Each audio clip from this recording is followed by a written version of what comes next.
శ్రీ సాయినాథాయ నమః. శ్రీ సాయి సచ్చరిత్రము 51వ అధ్యాయం. సద్గురు సాయి యొక్క గొప్పదనము, ప్రార్థన, ఫలశ్రుతి. సాయి సచ్చరిత్రలోని 52, 53 అధ్యాయములు 51వ అధ్యాయంగా పరిగణింపవలను. ఇదే చివరి అధ్యాయం. ఇందు హేమాడ్ పంత్ ఉపసంహార వాక్యములు రాసెను. పీఠికతో విషయ సూచికను ఇచ్చినట్లు వాగ్దానం చేశాను.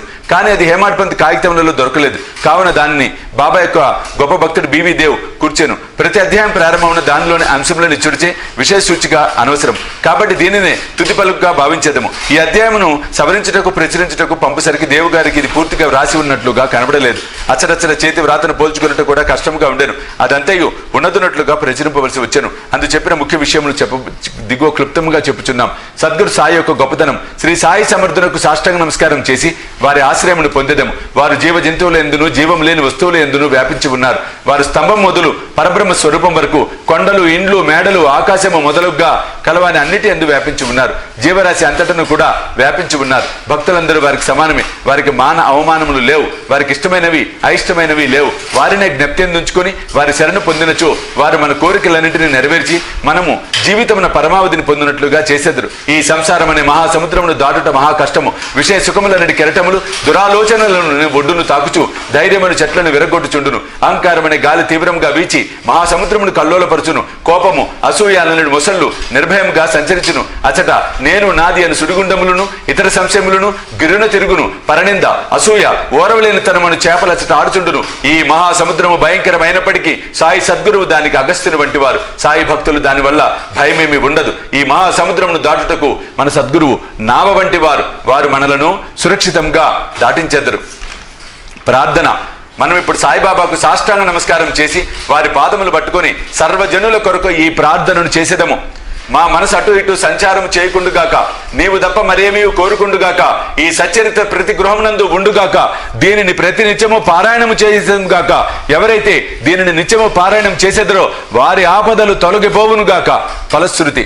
ఈ గ్రంథమును పారాయణం చేసినచో కలుగు ఫలితం గురించి కొంచెం చెప్పెదము. పవిత్ర గోదావరిలో స్నానం చేసి షిరిడీలో సమాధిని దర్శించి సాయి సచ్చరిత్ర పారాయణం చేయుటకు ప్రారంభింపము. నీవట్లు చేసినచో నీ గుండు ముప్పేటల కష్టం తొలగిపోవును. శ్రీ సాయి కథలను అలబోకగా విన్నా ఆధ్యాత్మిక జీవితం నందు శ్రద్ధ కలుగును. ఇంకను ఈ చరిత్రమును ప్రేమతో పారాయణం చేయుచున్నచో నీ పాపములు నశించును. జనన మరణములని చక్రముల నుండి తప్పించుకొనవలనచో సాయి లీలను చదువుము. వాని నెల్లప్పుడు జ్ఞప్తియందుంచుకొనుము. వారి పాదములనే ఆశ్రయింపుము. వానినే భక్తితో పూజింపుము. సాయి లీలలనే సముద్రంలో మునిగి వానిని ఇతరులకు చెప్పినచో అందు కొత్త సంగతులను గ్రహించగలవు. అవి వినువారిని పాపముల నుండి రక్షించగలవు. శ్రీ సాయి సగుణ స్వరూపమునే ధ్యానించినచో క్రమంగా అది నిష్క్రమించి ఆత్మ సాక్షాత్కారమునకు దారి చూపును. ఆత్మ సాక్షాత్కారమును పొందుట బహు కష్టము. కానీ నీవు సాయి సుగుణ స్వరూపం ద్వారా పోయినచో నీ ప్రగతి లభించును, సులభముగును. భక్తుడు వారిని సర్వస్వ శరణాగతి వేడినచో అతడు తాను అనున్నది పోగొట్టుకుని అది సముద్రంలో కలిగినట్లుగా భగవంతునిలో ఐక్యమగును.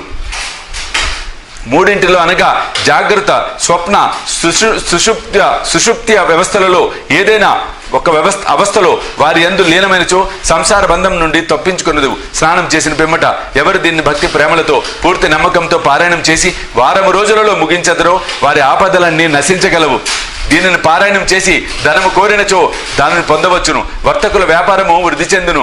వారి వారి భక్తి నమ్మకములపై ఫలం ఆధారపడి ఉండును. ఈ రెండు లేనిచో ఎట్టి అనుభవము కలగదు. దీన్ని శ్రద్ధతో పారాయణం చేసినచో శ్రీ సాయి ప్రీతి చెందును. నీ అజ్ఞానమును, పేదరికమును నిర్మూలించి నీకు జ్ఞానము, ధనము, ఐశ్వర్యములను నొసంగును. కేంద్రీకరించిన మనసుతో ప్రతిరోజు ఒక అధ్యాయము పారాయణం చేసినచో అది అపరిమిత ఆనందమును కలుగచేయును. ఎవరు హృదయం నందు తమ శ్రేయస్సును కోరెదరో వారు దీనిని జాగరూకతతో పారాయణం చేయవలేను. అప్పుడు అతడు శ్రీ సాయిని కృతజ్ఞతతో, సంతసముతో జన్మ జన్మల వరకు మదిలో ఉంచుకొనుము. ఈ గ్రంథమును గురు పౌర్ణమి నాడు, గోకులాష్టమి నాడు, శ్రీరామ నవమి నాడు, విజయదశమి నాడు ఇంటి వద్ద తప్పక పారాయణం చేయవలేను. ఈ గ్రంథమును జాగరూకతతో పారాయణం చేసిన ఎడల వారి కోరికలు నెరవేరును. నీ హృదయం నందు సాయి చరణములనే నమ్మిన ఎడల భవసాగరమును సులభముగా దాటగలుగుదువు. దీనిని పారాయణం చేసిన ఎడల రోగులు ఆరోగ్యవంతులగుదురు, పేదవారు ధనవంతులగుదురు, అదములు ఐశ్వర్య పొందురు, అదముల ఐశ్వర్యమును పొందుదురు. వారి మనసునందు గల ఆలోచనలు పోయి తుదకు దానికి స్థిరత్వము కలుగును.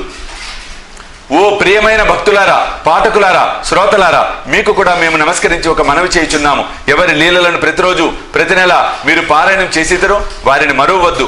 ఈ లీలలు ఎంత తీవ్రముగా చదివెదరో, వినెదరో, అంత తీవ్రముగా మీకు ధైర్యము ప్రోత్సాహము సాయిబాబా కలుగజేసి మీచే సేవ చేయించి మీకు ఉపయుక్తముగా ఉండినట్లు చేయును. ఈ కార్యమందు రచయితయు చదువరులను సహకరించవలను, వండరులు సహాయం చేసుకొని సుఖపడవలను. ఈ గ్రంథమును సర్వశక్తిమయుడైన భగవంతుని ప్రార్థనతో ముగించెదము.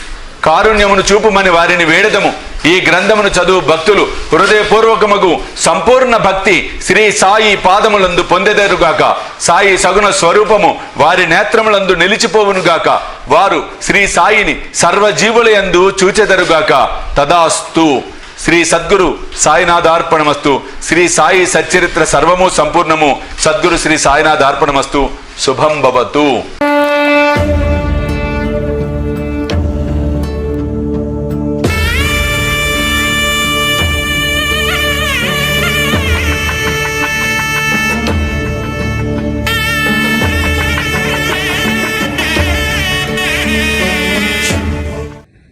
సాయి దివ్య రక్షా కవచ యంత్రానికి